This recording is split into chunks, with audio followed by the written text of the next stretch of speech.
Noah story, and John 3:16. For God so loved the world that He gave His only begotten Son, that whosoever believeth in Him should not perish, but have everlasting life. 1 John 5:3. For this is the love of God, that we keep His commandment, and His commandments are not grievous. Now I will tell Noah's story in Manipuri. Noah ko nupa ama lerami thaina mamangida mase dharma ishorbu am thaje dharma cheli ma sone am haibe ili ten commandment ngai ma ishor ya thangai loi ngai ma thaje du shona no matung ni mangda Noah harame mi aduda laiba mipung khudingma yamna fattaba mipung khudingma yamna fatte thakpa chaba tawmi adu matamda ishorna hai Noahda Noah nang hi achawang sao fattaba mi ngaise hatoke aduna Prithvi mangan tahan lagi aduna nang iya ma saro harame adu matamda Noah na singda sala matumda ozo yan na sari ne manungda hardi maki mukoi yum mai majanu pa lay maki mamo lay mai nupi lay mukoi ni panje ozo yan tau lay ne manungda mi khara na harame Noah nang na sari budu karino harame de matamda Noah na ishona Prithvi je mangan naba tan naba hisab kari hujing matam nimini puni no chuni hai ai nungdang khaidana Noah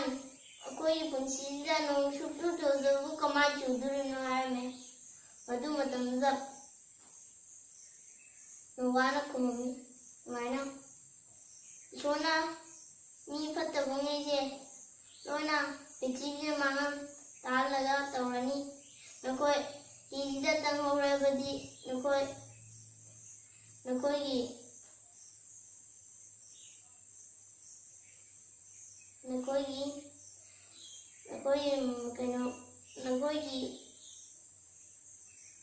hingogani adubu nakoi hingogadabu noina hijda changrabadi ishona numi chama kuni matampi madu matamda makoina iramde thakpa jaba adum tawrani madu matamda Noah hi salora matungda sasan kai hadi sabe aba aseng basana laba tare amu tare duga sengda basana laba ma amu mathamuni usangda matungda makoi hingonda leiba potai kudingma sana thangnaba usalame adugi matungda hafta ama leira matungda ishona thonga jangra matungda hafta ama leire adugi matungda no mari chubde Noah thonga hangtokpi hai aina lonba nate ishona lonsibane aina hangtokpa ngamo harame adagidi nimini prinije ai nungdang gaidana nung churaba matungda makoina ching awang chalaba matungda aduju ising thume madui matungda uda kakale aduju thuma mukoi loina sigi adui matungda moi Noah benupajina kwak thadomi halakide adui matungda khunung thabda olive haibidi olive mana sele do Noah na khangame ꯏꯁꯤꯡꯁꯦ ꯍꯟꯊꯔꯛꯑꯦ ꯍꯥꯏꯕꯁꯦ ꯈꯪꯉꯝꯃꯦ ꯑꯗꯨꯒꯤ ꯃꯇꯨꯡꯗ ꯃꯈꯣꯏꯁꯦ ꯍꯞꯇꯥ ꯑꯃ ꯂꯩꯔꯕ ꯃꯇꯨꯡꯗ ꯏꯁꯣꯔꯅ ꯊꯣꯡ ꯍꯥꯡꯇꯣꯛꯑꯦ ꯊꯣꯛꯂꯛꯑꯦ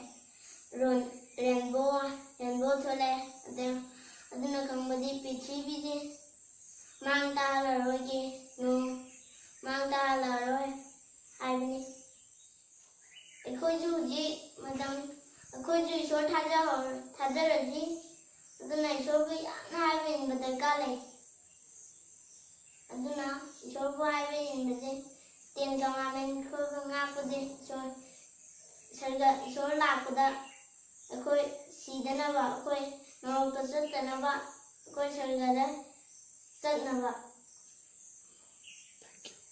Thank you.